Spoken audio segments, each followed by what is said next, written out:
I'm going to try it before I gobble the lot up, I'm sure. So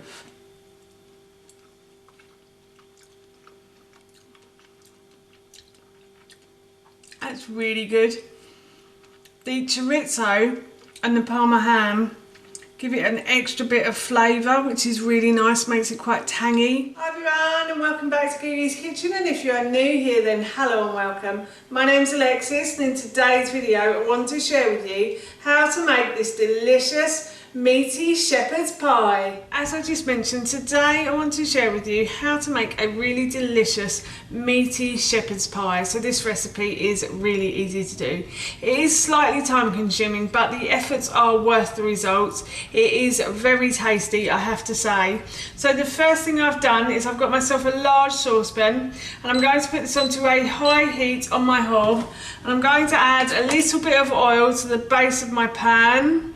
And then I'm going to leave this pan to heat up. But before I go, I just want to say that if you have enjoyed this video today and you'd like to see more, then please don't forget to hit that subscribe button.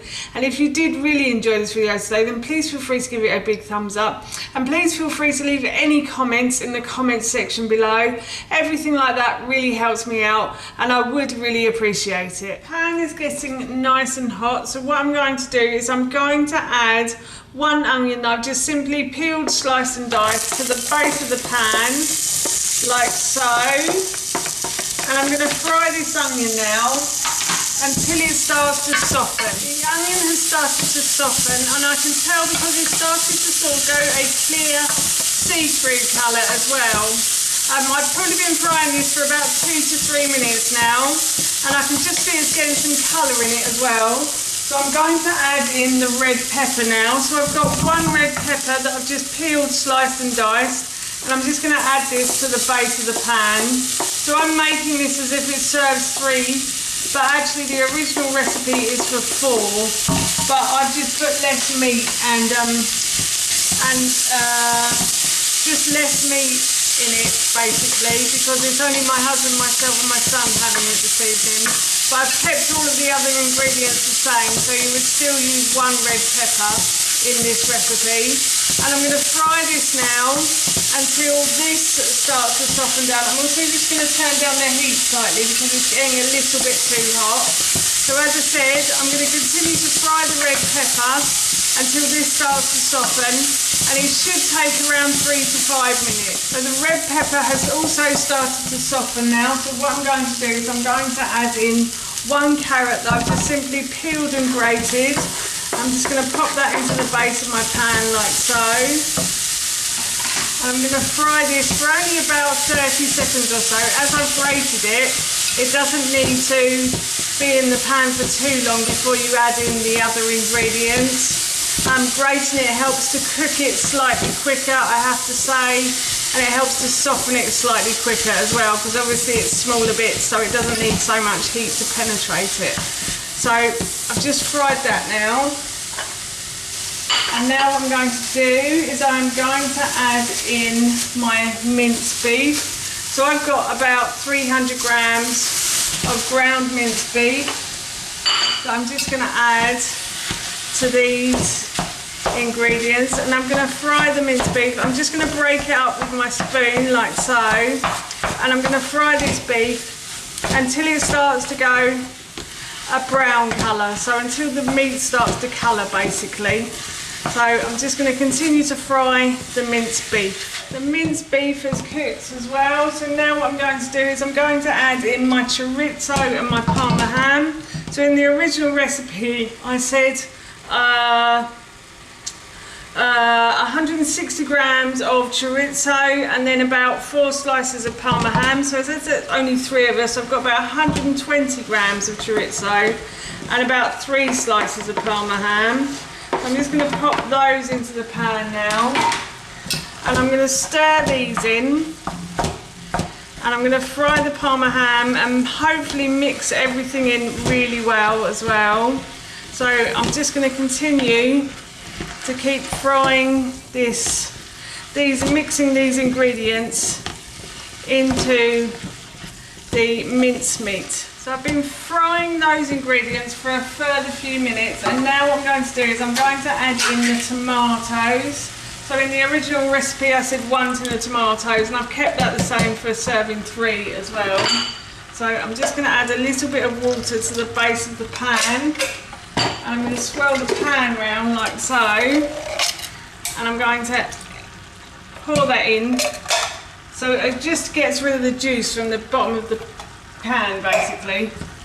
So I'm just going to stir those ingredients like so, and then I'm going to add some tomato puree to this. So I'm going to add a couple of tablespoons of tomato puree, so 1 and 2, and then I'm also going to add a couple of tablespoons of tamari as well. And tamari is a fermented soya sauce. It's fermented for slightly longer than normal soya sauce, which then makes it gluten-free as well. And as I have a slight gluten intolerance, I do like to use gluten-free products wherever I can. And then finally, I'm going to add in about a teaspoon of dried mixed herbs as well. I'm just going to add those in like so, and I've also got to add in some salt and pepper. I'm just going to keep stirring these ingredients for another minute or so until everything is well mixed together. Those ingredients are mixed together now, so I'm just going to add some salt, so a couple of pinches of salt and a little bit of pepper as well, like so, and again I'm going to mix those in, and then I'm going to turn the heat right down and I'm going to leave this to simmer. And while this is simmering, I'm going to cook the potatoes, and I will preheat the oven, and then I'll pop the shepherd's pie in the oven. But I'm going to cook the potatoes next. I have preheated my oven to about 200 degrees, and now I'm going to cook off the potatoes. So I've just peeled and chopped the potatoes, and I'm going to put these into cold water. So I'm going to pour some cold water into the bottom of this saucepan, like so, and then I'm going to add the potatoes in. So I've got about 600 grams of potatoes. In the original recipe, as it serves 4, I've said about 800 to a kilo. If you love potato, then please add more. And then I'm just going to turn the heat on like so. I've left the other saucepan here, as you can see. I've left that on a low heat to simmer while the potatoes are cooking, and that being on a low heat will hopefully help the juices from the meat come out and soak into all the vegetables and all of the other ingredients in that pan. So hopefully it'll be a really tasty shepherd's pie. And then I'm just going to add some salt to the pan, and I'm going to leave this to come to the boil. And then once it comes to the boil, I should turn it down and leave it to simmer for probably about 5 minutes. The potatoes are falling off the fork. I've just put the fork in here and I've just pulled one out and it fell off beautifully. These are actually starting to break up now. So what I'm going to do is I'm just going to turn the heat off. I will try and show you if I can get one. Pick one up. Yeah, see, as you can see, they are not even picking up. So they are done. So what I'm going to do is I'm going to drain these through a colander, then I'm going to mash them, and then I'm going to get a little dish and I'm going to put everything together and I'll throw it in the oven, but I'll show you that in a moment. But first I'm off to drain the potatoes through a colander. I'm now going to mash the potatoes, so I'm just going to add a little bit of olive oil. Now I know olive oil isn't traditional to mash potatoes with, but I have a slight dairy intolerance. So I don't normally use butter or like cow's milk to mash potatoes with. I normally use just a little bit of olive oil and a little bit of oat milk as well. I find that this helps me to mash the potatoes perfectly well, just the same as if I was using butter. So I'm just going to mash these potatoes now, and I will add a little bit of salt and pepper as well to these. But I'm just going to mash this up. As promised, I'm going to add a little bit more salt to the potatoes and a little bit more pepper, and I also might add a little bit more olive oil as well. I like to do this bit by bit because I find that if I do too much, then it can make the potatoes a bit too oily. But if I do it a little bit at a time, then it seems to work out quite well.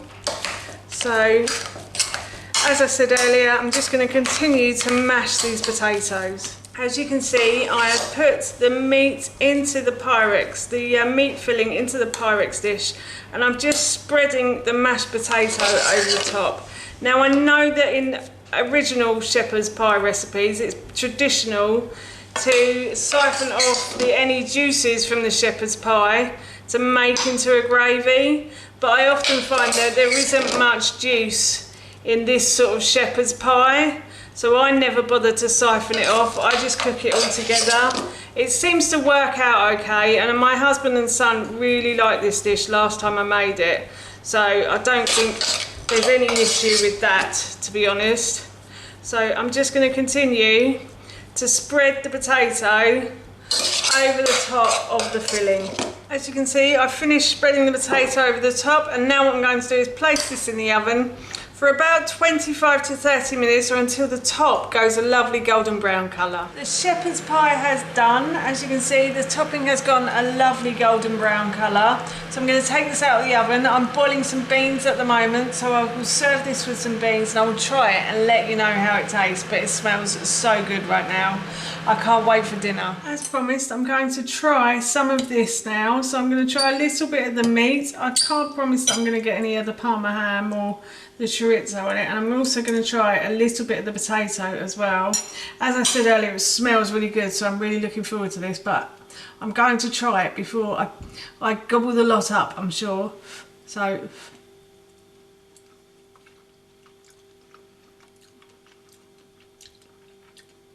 that's really good. The chorizo and the Parma ham give it an extra bit of flavour, which is really nice, makes it quite tangy, and it's just a really delicious flavour. So yes, as I said earlier, I'm really looking forward to having this for my dinner this evening. That's how you make this delicious meaty shepherd's pie, and that recipe I will link in the description box below for you. As I mentioned earlier, we're going to be having this for our dinner this evening, and it smells and tastes so good, I can't wait. So for now, that's it from me. Thank you so much for watching. Please feel free to give me a big thumbs up if you enjoyed this video, and please feel free to leave any comments below, and please don't forget to hit that subscribe button. See you all soon. Bye.